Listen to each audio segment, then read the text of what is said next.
English में एक word है जिसको बोलते हैं नेक्रोफिलिया। आप जाके सर्च करना इसके बारे में।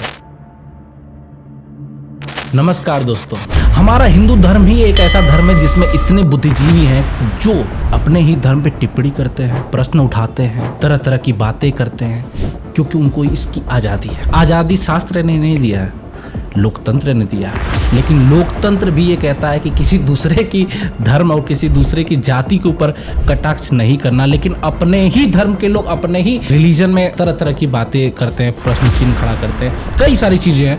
मैं इस पे बातें भी करता रहता हूँ। कभी कभी मेरे विचार में एक बात आई, अक्सर मैंने इसे सुना है, आपने भी शायद सुना होगा, जब 3-4 लोग बैठे होते हैं या कहीं पे कोई डिस्कशन चलता है, एक बहुत बड़ी मिथ है कि हिंदू धर्म में पहले सती प्रथा थी। सती प्रथा क्या है उसको देखिए, इसको समझना पड़ेगा आपको। सती प्रथा है क्या? कोई भगवान से कोई जोड़ता है, कोई किसी से जोड़ता है। पहले बोलते लोग सती प्रथा था। सती प्रथा जैसा कोई चीज़ नहीं था। 1-2 केस ऐसे मिलेंगे, उसके ऊपर मैं वीडियो बनाऊंगा। वो सती प्रथा नहीं था। अगर हस्बैंड अगर एक्सपायर हो गया या रणभूमि में शहीद हो गया तो उसकी जो पत्नी है वो आग के अंदर उसको सती कर दिया जाता था, ऐसा बोलना है। कितना गलत किया जाता था, कितना अत्याचार किया जाता था। देखिए, ये सती प्रथा नहीं है। इसके ऊपर मैं आपको बात बताऊं, ये कुछ लोगों द्वारा मैनिपुलेट किया गया एक वाक्य है, सती प्रथा। जब मुगल हमारे देश में आए उस टाइम पे ये प्रथा थी, और ये प्रथा नहीं थी। सती प्रथा एक आज्ञा थी। अगर मैं आपको ऐसे बोलूं कि भाई तेरे धर्म में ना ऐसी बात है कि सती किया जाता था, औरतों को जला दिया जाता था, सच में यार बात तो सही है कि ये तो बहुत बड़ा अत्याचार था। अब इसका रीज़न मैं बताता हूँ आपको। एक्चुअली ये सती प्रथा ना, ये एक जौहर होता था। जौहर को लोगों ने मैनिपुलेट करके अपने तरीके से इसका नाम दे दिया सती प्रथा। और जौहर क्यों किया जाता है ये आपने पद्मावती मूवी में भी देखा है। अगर नहीं देखा, जाके इतिहास भी आप पढ़ेंगे तो ये एक पहला जौहर नहीं है, ऐसे कई सारे जौहर हुए हैं जो राजपूतों ने, जो छत्राणियों ने दिए हैं। जौहर का मतलब होता है कि वो अपने पति से आज्ञा लेती है इस चीज़ के लिए कि अगर आप रणभूमि में शहीद हो गए, वीर गति को प्राप्त हो गए, तो मैं जौहर अपने आप को अग्नि के हवाले कर दूं।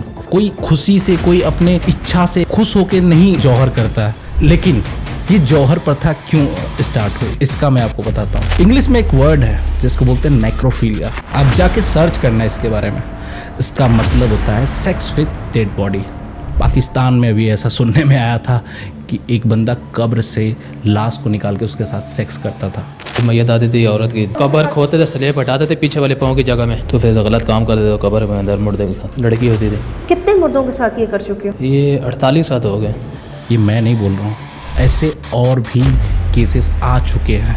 तो जो ये विदेशी आक्रांता थे, जो ये मुगल थे, ये ऐसी घिनौनी हरकत करते थे जिसके वजह से ये जौहर प्रथा स्टार्ट हुई। अगर आपसे कोई ऐसी बात बताए कि ये बहुत गलत था सती प्रथा हिंदू धर्म में, सनातन धर्म में, तो आप वैसे मत सुनना जैसे लोग मनुस्मृति के बारे में गलत बोलते हैं और आपको नॉलेज नहीं होती है तो आप चुपचाप सुनते हैं और बोलते हैं कि हाँ सही करो। जानना नहीं है रीज़न क्या है।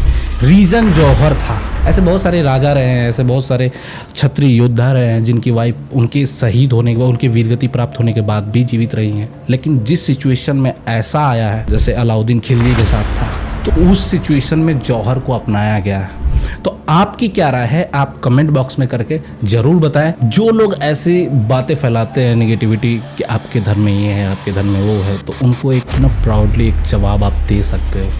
और एक प्राउड करने वाली बात भी है कि हमारी वीरांगनाओं ने ऐसा कदम क्यों उठाया। अगर आपको वो 16,000 रानियों का जौहर और बाकी किए गए सारे जौहर सिर्फ एक मिथ्या लगता है तो घर जाइए, माचिस जलाइए और हाथ के नीचे ऐसे करके देखो। रोटी बन रही है तो तवे के ऊपर हाथ करके देखो, आपको समझ में आएगा जौहर क्या था।